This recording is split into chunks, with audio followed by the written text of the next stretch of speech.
Ադրբեջանի դեմ իրականացվող կիբերհարձակումների համատեքստում Ռուսաստանի գործողությունները կարող ենք դիտարկել ոչ թե որպես պատերազմի նախերգանք, այլ պարզապես սա դասական հիբրիդային դիվանագիտություն է եւ իրենից չի ենթադրում լայնածավալ դիմակայության սկիզբ, այլ պարզապես հիշեցնում է տարածաշրջանում ուժերի բալանսի այն իրավիճակը, որը առավելապես ձեռնտու էր հենց ռուսական կողմին։ Մոսկվայի հիմնական նպատակը Ադրբեջանի արևմտյան վեկտորը սահմանափակելն է եւ հատկապես վերջին շրջանում Վաշինգտոնի միջնորդական ջանքերի աճը եւ Բաքվի հետ էներգետիկ ու անվտանգային երկխոսությունը Մոսկվայում ընկալում են որպես ներխուժում սեփական ազդեցության ոլորտ եւ կիբերհարձակումը հանդիսանում է պարզապես գործիք, ցույց տալու, որ Արևմուտքը չի կարող երաշխավորել Ադրբեջանի, այսպես ասած, թվային կամ ենթակառուցվածքային անվտանգությունը։ Օբյեկտիվորեն նայելով, գուցե այս միջադեպը որոշակի հարված հասցնի Ադրբեջանի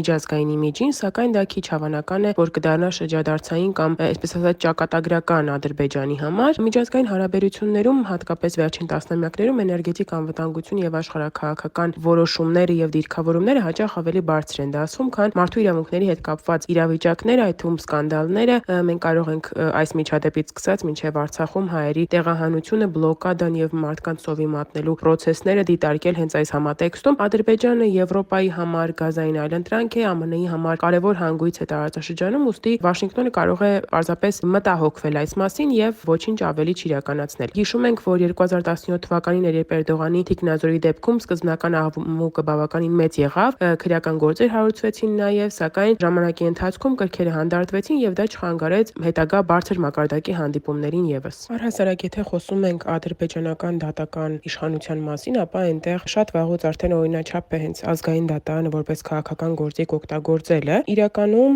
երբ բարձրաստիճան պաշտոնյան, տվյալ դեպքում Հիկմետ Հաջիևը դատավճիռը որակում է որպես հակամարտության ավարտ, նա կամա թե ակամա խոստովանում է, որ դատական process-ը ոչ թե իրավական, այլ հենց քաղաքական ու հատկապես խորհրդանշական բնույթ է կրել։ Իրավական պետություններում դատարանի նպատակը, ինչպես գիտենք, ճշմարտության բացահայտումն ու օրենքի կիրառումն է, սակայն Ադրբեջանի պարագայում դատարանները ծառայում են որպես վարչակազմի կամքի իրականացնող բլոկի եւ սա ինչպես եւ Ռուբեն Վարդանյանի եւ մյուս Արցախի ռազմաքաղաքական ղեկավարների գործերը ցույց են տալիս, որ սրանք պարզապես դասական ցուցադրական դատավարություններ են, որոնց նպատակը ոչ թե արդարադատությունն է, այլ հաղթանակի ամրապնդումը իրենց միջավայրում եւ քաղաքական ուղերձների հղումը ինչպես ներքին, այնպես էլ արտաքին լսարանին։ Amnesty International-ը շատ դիպուկ է բնութագրել իրավիճակը եւ ծաղր արդարադատության նկատմամբ ձևակերպումը հենց այն մասին է, որ դատավարության ելքը կանխորոշված է եղել դրա մեկնարկից շատ ավելի առաջ, հենց այն պահից, երբ որ այդ մարդիկ գերեվարվել են եւ որոշումները կայացվել են ոչ թե այս կամ այն ազգանունը կրող դատավորների կողմից, այլ մեկ կենտրոնից՝ Իլհամ Ալիևի կամոք։